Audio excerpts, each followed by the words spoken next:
안녕하세요. 다 같이 우리 기도드리겠습니다. 찬양을 받으시기에 합당하신 우리 아버지 하나님, 이 아침에도 변함없이 우리에게 새 생명을 선물로 허락하시고 하루의 시작을 말씀과 기도로 열어갈 수 있도록 남다른 은혜와 축복 허락하심을 감사합니다.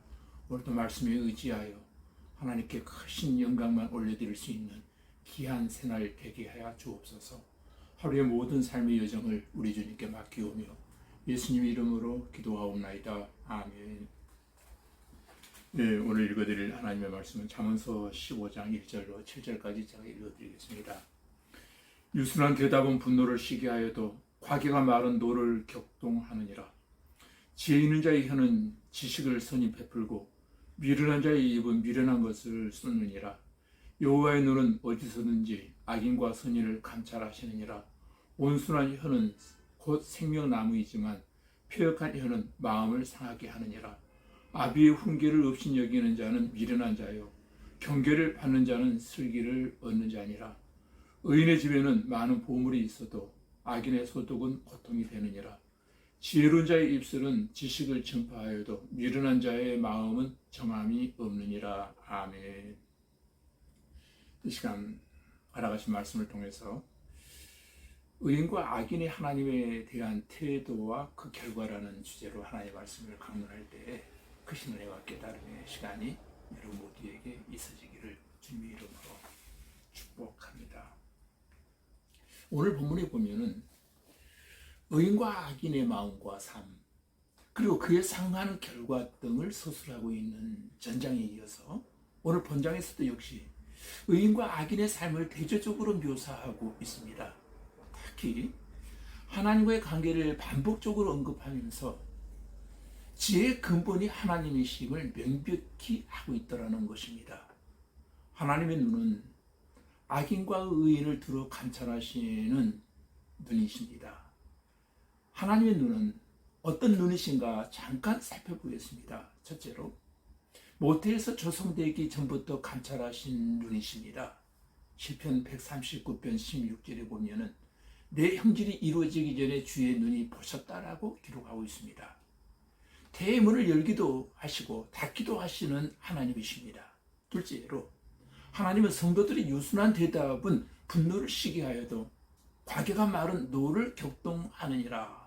우리 주님을 만나 성령의 다스림을 받는 자들이 마음이 유순해지고 순해지고 상냥한 성격으로 변화되어지는 것입니다. 그렇지 않고 과격하면 하나님 앞에서나 사람 앞에서 덕이 되지 않습니다. 또 2절에 보니까 지혜로운 자의 혀와 미련한 자의 혀가 나옵니다. 이것도 역시 하나님께서 감찰하십니다.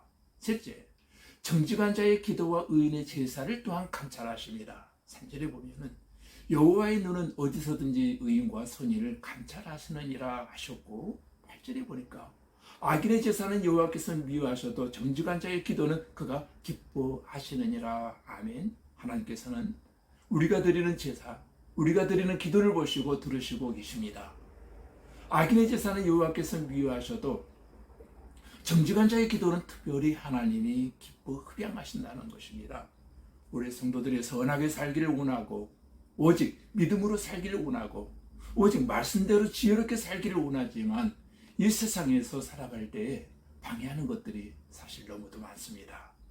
특히 우리 사람에게 해로운 것들은 오늘 15장에서 몇 가지만 정리해 본다면 첫째는 재물을 사랑하는 것입니다.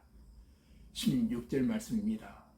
가산이 적어도 여호와를 경외하는 것이 크게 부하고 번뇌하는 것보다 나으니라.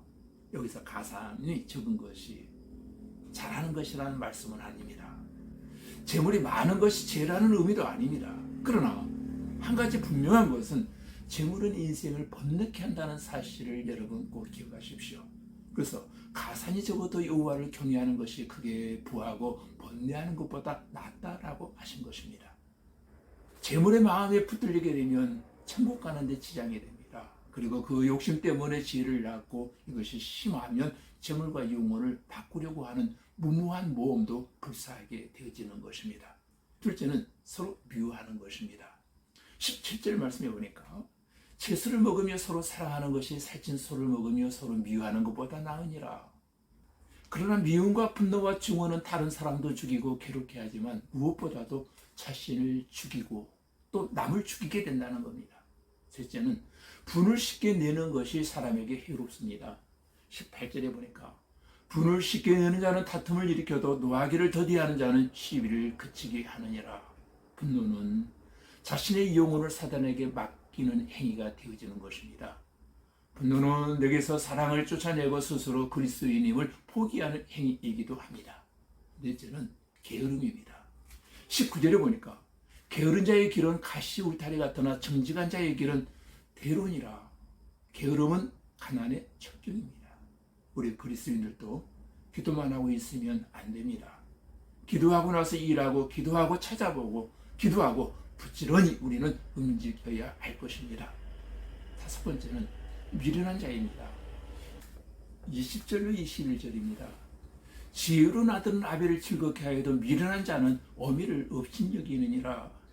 21절에 보니까 무지한 자는 미련한 것을 즐겨하여도 명철한 자는 그 길을 바르게 하느니라. 미련한 짓을 하는 자가 있으면 가정도 근심거리가 떠나지 않고 그 공동체도 근심거리가 떠나지 않게 되어지는 것입니다. 여섯 번째는 독단적인 사고는 해롭습니다. 22절입니다. 은원이 없으면 경영이 무너지고 지략이 많으면 경영이 성립하느니라. 미련한 자는 남의 충고를 무시한다는 것입니다. 그러나 지혜로운 자는 말을 듣습니다. 늘 타인의 충고에 귀를 기울이는 자가 큰 일을 하게 되어집니다. 그러나 늘 독선적이고 아주 덩어리가 되면 애토리가 되고 홀로 감당할 수 없는 문제에 부딪혀 좌초당하게 되어진다는 것입니다. 우리 바라기는 우리는 늘 하나님의 눈을 의식하고 감찰하시는 하나님 앞에서 바로 행하는 우리가 되어야 하겠고, 사람에게 해로운 것은 그 모양이라도 버릴 줄 아는 성도님들이 다 되시기를 주님의 이름으로 기도드립니다. 우리 다 같이 기도드리겠습니다. 하나님 아버지, 이 시간도 우리의 마음을 감찰하심으로 정직한 자의 기도와 악인의 제사를 감찰하시는 하나님 앞에 우리는 진실된 성도로 세워져 가게 하시고, 하나님 앞에 정직하고 선하게 살려고 할 때 방해되는 것들을 믿음으로 물리치며 살게 하여 주시옵소서. 세상을 사랑하는 유혹을 물리치게 하시고, 가산이 적어도 하나님을 경외할 수 있게 하시고, 재물과 영혼을 바꾸는 일이 없게 하시고, 분노하여 자신의 영혼을 쉽게 사탄에게 내놓는 일 또한 없게 하시고, 은연이 없어 경영이 무너지는 일 또한 없게 하시고, 언제나 감찰하시는 하나님 앞에 바로 행하는 지혜로운 권속들이 다 되게 하여 주시옵소서. 예수님 이름으로 기도하옵나이다. 아멘.